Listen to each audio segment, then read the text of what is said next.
Excuse me, Elizabeth. Can I have an interview, please? No, I have to go out to go save a patient. It'll only be 3 or 4 minutes, please. Okay, just make it quick. Hello, Elizabeth. My name is John Smith. Well, hello, I'm Elizabeth Blackwell. Okay. Where and when were you born? I was born in Bristol, England on February 3rd, 1821.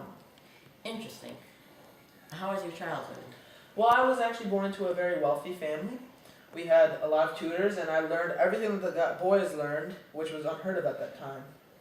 I've done some research that says that your father, Samuel Blackwell, owned a successful sugar business. Is this correct? Yes and no, because his business, he did have a business, but it shut down in 1831, because in England there was a lot of riots going on. So then we decided to move to America, and in 1832 he established his business in New York. But there, the people weren't accustomed to his sugar, so then he just started moving around. And then we hit Cincinnati, Ohio in 1838. His business took off. Okay. Who are your family members? I had 2 sisters, 2 brothers, and they were all jealous of me because I was how intelligent I am.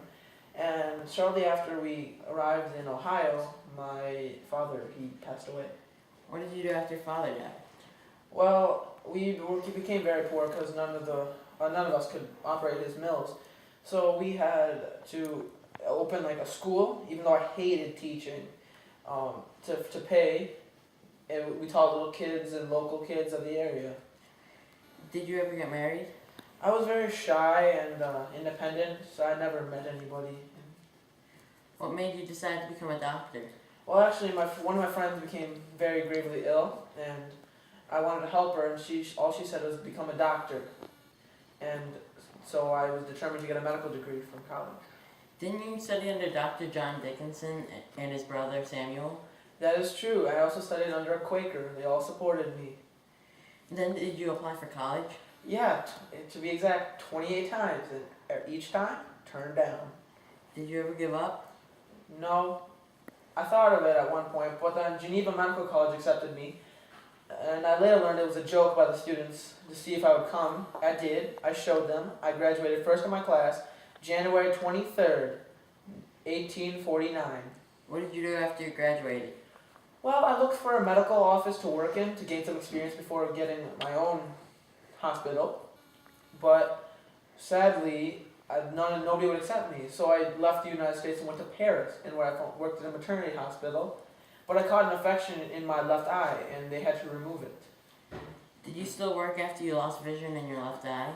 Yes, actually, I went to Britain, and I studied more to become a doctor.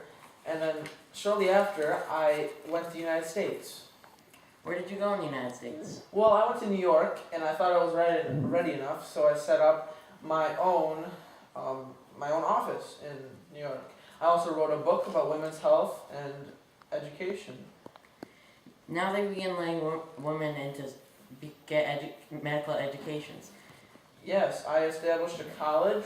I also established a hospital with the help of other women. And then also, in 1868, I was training nurses to go to the Civil War to help the wounded soldiers. I actually met President Abraham Lincoln. How was the rest of your life spent? Well, actually, I saw some patients, but otherwise I would write some more books about women's health.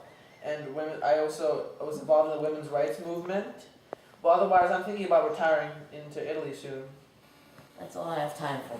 It was nice meeting you. Thank you. Thank you. 3 years later, May 31st, 1910.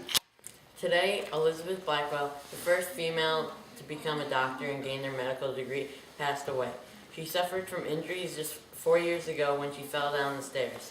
The only thing we have left of her is a card she wrote and a gift.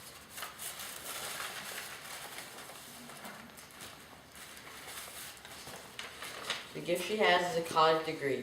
It's because she is the first female to ever obtain a degree, and she allowed other women to reach her goals and also obtain degrees.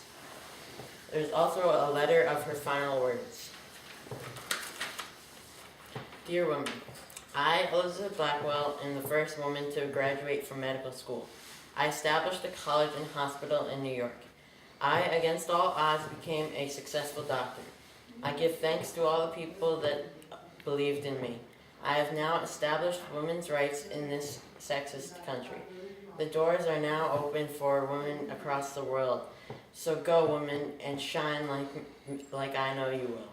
Be whatever you want, not just what society tells you to be.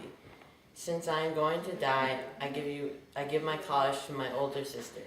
The hospital goes to my brothers. My spirit lives on in the woman of the new America. Sincerely, Elizabeth Blackwell.